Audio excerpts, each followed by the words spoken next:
Hello children, welcome to your English class. We have met previously also.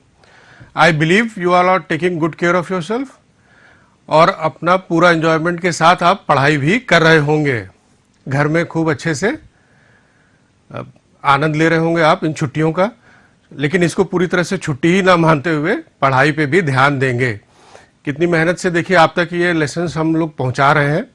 आपको भी इन lessons को अच्छे से पढ़ना चाहिए और जो भी असाइनमेंट दिए गए हैं आपको, you shall try to complete those assignments in time.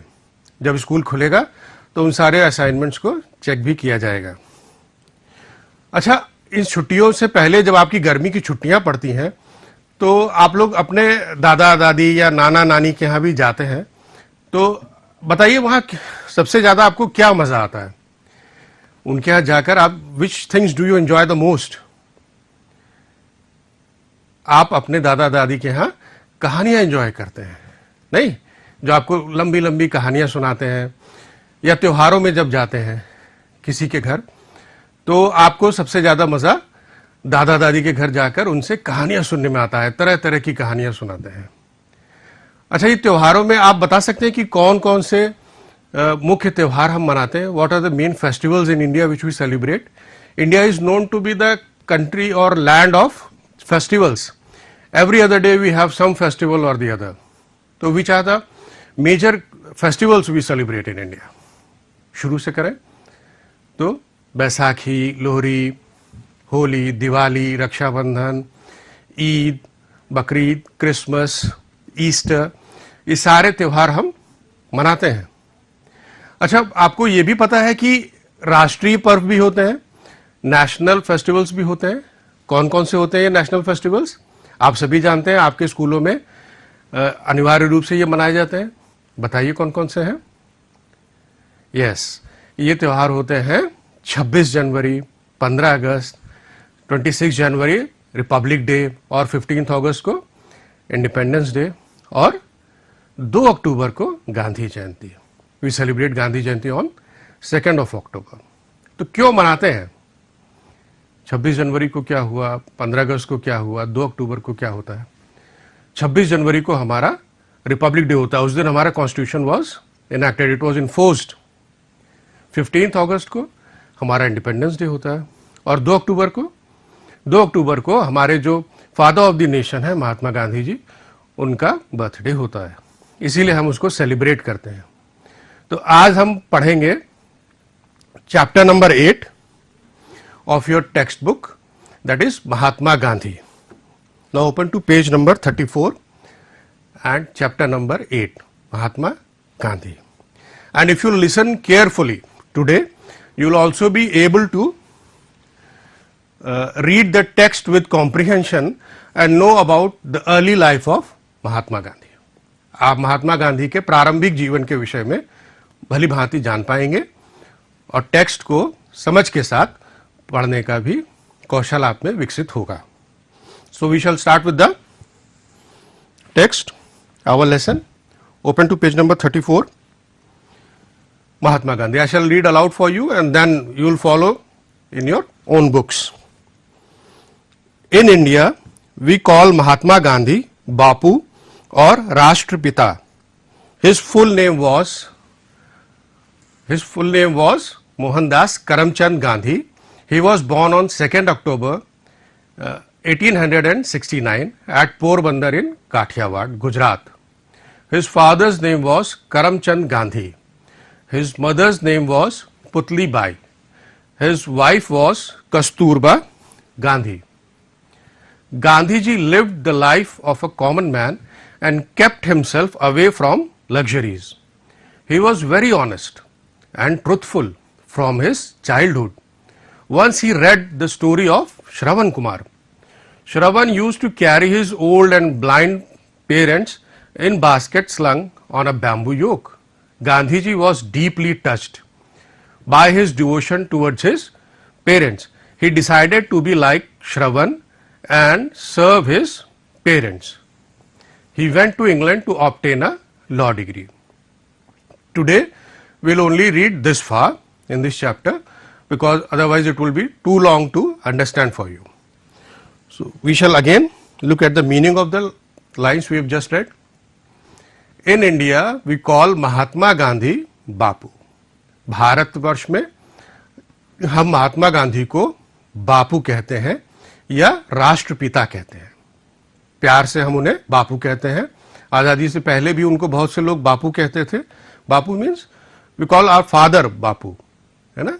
कुछ अंचलों में पिता को बापू ही कहा जाता है. उसी तरह से उनका हम सम्मान करते हुए उन्हें राष्ट्र का पिता मानते हुए बापू नाम से भी संबोधित करते हैं. His full name was Mohandas Karamchand Gandhi. उनका पूरा नाम मोहनदास करमचंद गांधी था. He was born on 2 October 1869. अभी मैंने बताया कि हम लोग गांधी जयंती मनाते हैं 2 अक्टूबर को, उनका बर्थडे होता है. तो उनका जन्म हुआ था 2 अक्टूबर 1869 को एट पोरबंदर इन काठियावाड़, गुजरात. पोरबंदर नामक स्थान पर जो कि काठियावाड़ में है, गुजरात प्रांत में, वहां पर उनका जन्म 2 अक्टूबर 1869 को हुआ था. His father's name was Karamchand Gandhi. उनके पिताजी का नाम करमचंद गांधी था. His mother's name was Putlibai और उनकी माताजी का नाम पुतलीबाई था. His wife was Kasturba Gandhi और कस्तूरबा गांधी जी उनकी पत्नी थी या उनकी पत्नी का नाम कस्तूरबा गांधी था. Gandhi ji lived the life of a common man. Gandhi ji एक सामान्य इंसान की तरह अपना जीवन व्यतीत करते थे. अब यहां पे कोई खास बात क्या है इसमें कि गांधी जी सामान्य इंसान की तरह जीवन व्यतीत करते थे. तो सामान्य इंसान तो सभी लोग होते हैं, लेकिन वो एक बहुत, उनके जो पिताजी थे पोरबंदर के दीवान थे, तो वो एक एफ्लुएंट फैमिली से आते थे. And he could have lived a life of luxury. He could have afforded all those luxury which were present at those time, but he decided to live like a common man. एक सामान्य आदमी की तरह उन्होंने रहने का प्रयास किया, उसी तरह वो रहते थे. And kept himself away from luxuries. तो Gandhi ji lived the life of a common man and kept himself away from luxuries. अपने आप को जीवन की विलासिताओं से दूर रखा. दो चीजें होती हैं, एक नेसेसिटी होती है, एक लग्जरी होती है. तो नेसेसिटी तो हमें जरूरी करनी पड़ती है, लेकिन लग्जरी से उन्होंने अपने आप को दूर रखा. इसीलिए वो सभी लोगों के कॉमन सरोकारों को जान सके कि एक कॉमन आदमी को क्या क्या दिक्कतें होती हैं, किस तरह से वो रहता है, इन सब चीजों को भी वो समझ सके. बहुत ही सादा जीवन उनका रहा. He was very honest and truthful from his childhood. वो बचपन से ही बहुत ईमानदार और सत्यवादी थे. Once he read the story of Shravan Kumar. एक बार उन्होंने श्रवण कुमार की स्टोरी पढ़ी. इसी समय ये भी बता दूं आपको कि उनके जीवन पर उनकी माताजी का बहुत प्रभाव रहा, जो उनको बहुत सारे नैतिक कहानियों के विषय में बताते हैं. अभी जो बात हम आपसे कह रहे थे कि हम दादा दादी के यहाँ जाते हैं, इतनी सारी कहानी सुनते हैं, तो क्यों इतनी सारी कहानियां वो हमको बताते हैं? क्योंकि उसी के साथ साथ वो बहुत सारी नैतिक शिक्षा और अन्य अन्य चीजों को भी हमें समझा देते हैं, जो कि हम शायद अलग से सीखने की कोशिश करेंगे तो हमें बहुत प्रयास करना पड़ेगा या वो हमको बहुत नीरस लगेंगी. लेकिन कहानी के माध्यम से जब वही चीजें हमको पता चलती हैं तो वो हमें बहुत अच्छी लगती हैं और हम उनको ज्यादा अच्छे तरीके से समझ पाते हैं और अपना पाते हैं. तो once he read the story of Shravan Kumar. तो दो स्टोरी ऑफ श्रवण कुमार. क्या है स्टोरी श्रवण कुमार की? Shravan Kumar was a boy who lived along with his parents. Both his parents were blind. उसके माता पिता दोनों दृष्टिहीन थे. बचपन से ही वो उनकी सेवा करता चला आ रहा था. He used to do all the errands of the household and tried to make their life as comfortable as he could. जितना भी आराम वो उन्हें दे सकता था उतना उसने देने का प्रयास हमेशा से किया. When he grew up, one day he asked his parents, what is there any कोई इच्छा है आपकी? Is there any wish you want to be fulfilled by me? तो they said, we want to go for a pilgrimage. हम एक तीर्थ यात्रा के लिए जाना चाहते हैं और हम वृद्ध हो गए हैं, तो हमें तीर्थ यात्रा के लिए अगर किसी तरह पॉसिबल हो तो आप ले चलिए. But it was a difficult task in those times. There were no vehicles, no roads, nothing. तो going to pilgrimage was a tedious work. लेकिन फिर भी उसने प्रयास किया. He thought day and night कि how he could make it possible for his parents to go on a pilgrimage. Then he decided to attach two baskets in a bamboo yoke and made his parents sit in those, and he carried those baskets along with that bamboo yoke on his shoulders to the pilgrimage sites. तीर्थ स्थानों पर उनको लेके जाते हैं. उन्हीं baskets में बैठा के 2 टोकरियां उन्होंने ली. आपको भी मैं दिखा भी सकता हूं. देखिए आप, ये पिक्चर आई है, एक टोकरी में उसने अपने पिताजी को बैठाया है, and one basket is his father. इस तरह से बैठा के वो उनको तीर्थ यात्रा पर ले जाते थे. और पूरा प्रयास उन्होंने किया कि किसी भी तरह, even though he was very troubled by these things, but he try to fulfil their desire. उन्होंने उनकी इच्छा पूरी करने का पूरा प्रयास किया. तो one day one he was in close vicinity to Ayodhya, जब वो अयोध्या के पास था, the king of Ayodhya that time, king Dasharath, shot him with a arrow and he died. But that is not our concern. The concern at this point is that Shravan Kumar did everything, every possible thing to make his parents' life comfortable. उन्होंने उनकी हर इच्छा पूरी करने का पूरा प्रयास किया, उनके जीवन को आरामदायक बनाने का प्रयास किया, और बहुत डिवोटेड थे वो अपने पेरेंट्स के प्रति. गांधी जी ने जब इस स्टोरी को पढ़ा तो वो भी बहुत ज़्यादा मोटिवेट हुए, बहुत ज़्यादा इम्प्रेस हुए इस स्टोरी से, और उन्होंने भी डिसाइड किया कि वो भी इन्हीं श्रवण कुमार की तरह अपने माता पिता की सेवा करेंगे. Shravan used to carry his old and blind parents in a basket slung on a bamboo yoke. जैसे मैंने आपको बताया, श्रवण कुमार अपने दृष्टिहीन माता पिता को टोकरी में बैठाकर इधर से उधर ले जाते थे, जो कि एक बैम्बू योक से या एक डंडे से, बांस के डंडे से जुड़ी होती थी. Gandhi ji was deeply touched by his devotion towards his parents. उसने देखा कि ये व्यक्ति का जो समर्पण है अपने माता पिता के प्रति, इसने बहुत प्रभावित किया गांधी जी को. And he decided to be like Shravan and serve his parents. उन्होंने निश्चय किया कि वो भी श्रवण कुमार की तरह अपने पेरेंट्स की सेवा करेंगे. Later in his life, he went to England to obtain a law degree. बाद में वो पढ़ने के लिए, कानून पढ़ने के लिए इंग्लैंड गए. I think the text is more than clear to all of you. ठीक है, अब हम देख लेते हैं कि इसमें डिफिकल्ट वर्ड्स या न्यू वर्ड्स कौन कौन से आए हैं आपके लिए.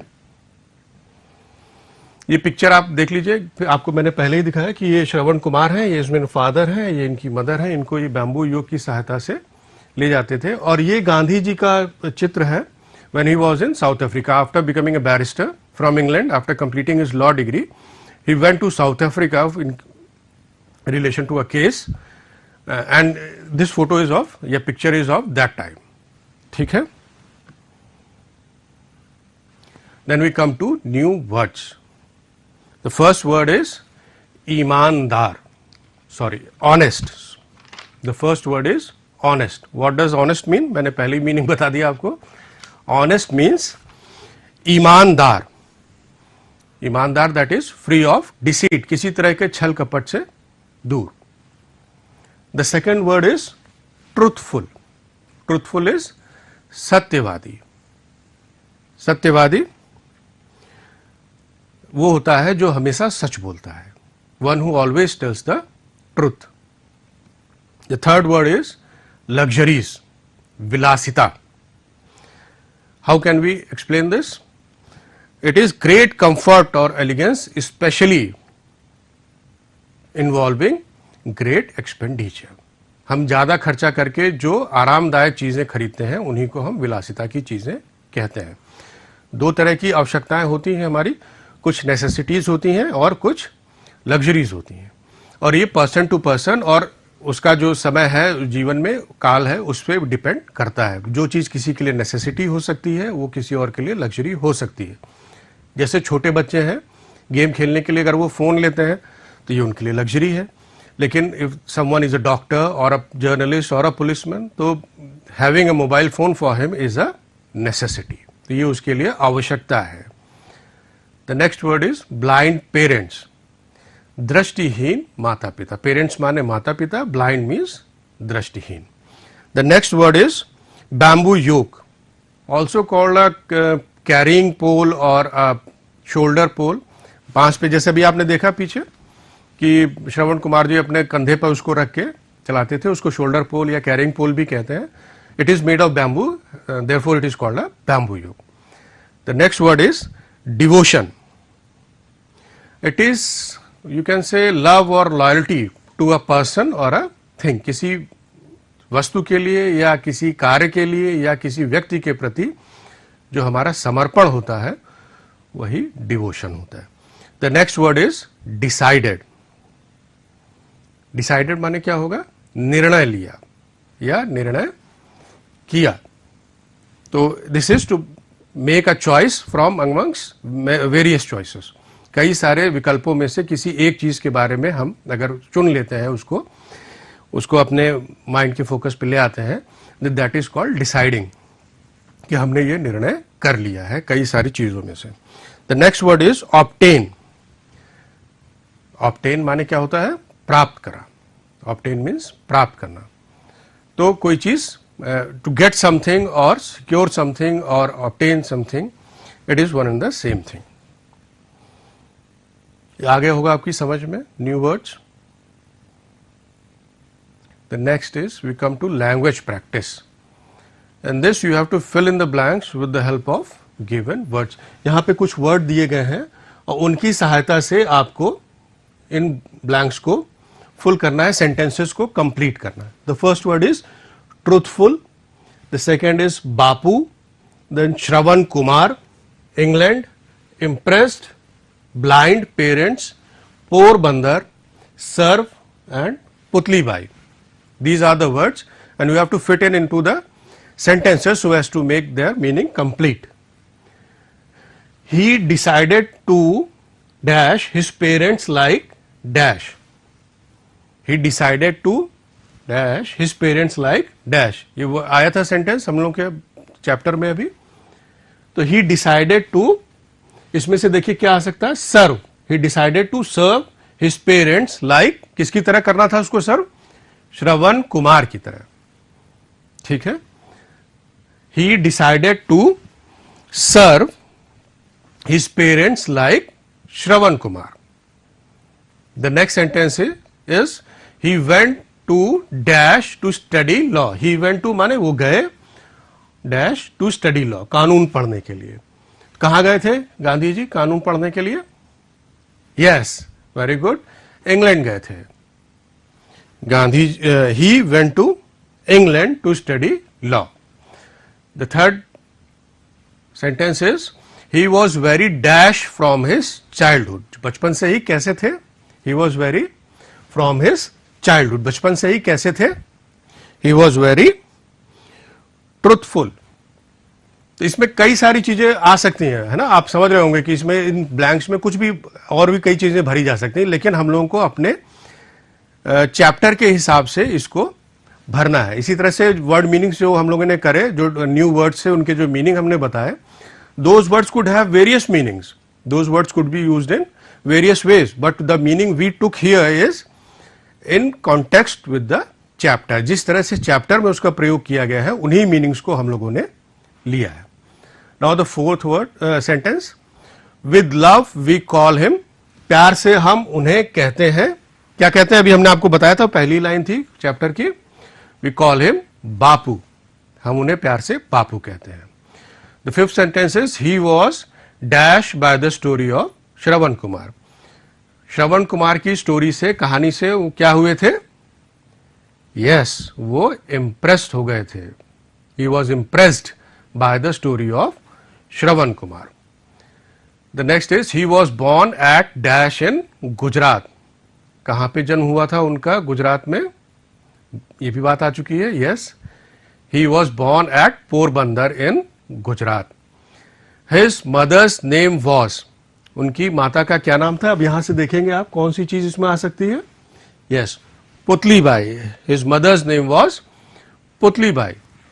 श्रवण Kumar used to carry his, Shravan Kumar used to carry his dash in basket. किसको कैरी करते थे बास्केट में? वो अपने किसको करते थे? ब्लाइंड पेरेंट्स को. He used to carry his blind parents in the basket. Okay, these sentences must have been ample clear with you. Then we will move on to the next exercise, that is mark tick before the sentences that are true and cross before the sentences that are false. Gandhi ji was born on 2nd October. अभी बात हुई थी हम लोगों की कि we celebrate Gandhi Jayanti on 2nd October. तो क्यों करते हैं? Was he born on 2nd October or not? Yes, he was born on 2nd October. That means this sentence is true. Then we'll mark a tick over there. He was born in Tamil Nadu. क्या गांधी जी तमिलनाडु में जन्म लिए थे? क्या गांधी जी का जन्म तमिलनाडु में हुआ था? सब लोग जानते हैं? No, this statement is not true. That means it is false. Then we'll mark a cross before that. He led a luxurious life. उन्होंने एक विलासितापूर्ण जीवन जिया. ये भी गलत है. He lived a simple life. His wife's name was Kasturba Gandhi. उनकी पत्नी का नाम कस्तूरबा गांधी था. Is this sentence true or false? Yes, very good. It is true. Shravan Kumar used to carry his parents in a bus. एक बस में बैठाकर श्रवण कुमार अपने माता पिता को कहीं ले जाते थे. ये तो बात पूरी तरह गलत है ना? तो this is a false statement. Kathiawar is in Rajasthan. क्या काठियावाड़ राजस्थान में है? No, it is in Gujarat. Gandhi ji was not interested in serving his parents. Gandhi ji अपने माता पिता की सेवा नहीं करना चाहते थे. This is a false statement again. Gandhi ji went to England to study law. Gandhi ji England गए कानून पढ़ने के लिए. सब लोग जानते हैं this is a yes true statement. Very good. Then we'll move on to the next exercise, that is use of prefix and suffix. What are prefix and what are suffix? Prefix और suffix क्या होते हैं? जैसे हमने देखा बहुत सारे word आए. ही was very truthful from his childhood. तो चाइल्ड में हुड जोड़ा है, ट्रुथ में फुल जोड़ा है. इसी तरह से प्रीफिक्स वर्ड्स होते हैं. A prefix is a set of letters that is added to the beginning of a word to change its meaning. उसका मतलब ही बदल जाता है. जिस वर्ड में हम उसको जोड़ देते हैं वो उसका मीनिंग बदल देता है. जैसे आपको एग्जांपल्स दिए गए हैं यहां पे. अनसर्टेन, इसमें प्रीफिक्स लगा है अन और वर्ड है सर्टेन. सर्टेन माने जो निश्चित होता है. One that is definite. But जब उसमें हम अन लगा देते हैं दैट मीन्स अनिश्चित हो गया है वो, which is not sure. Then will come to the suffix. जैसे हमने किसी वर्ड के पहले लगाया उसी तरह किसी वर्ड के बाद भी लगा सकते हैं. अ सफिक्स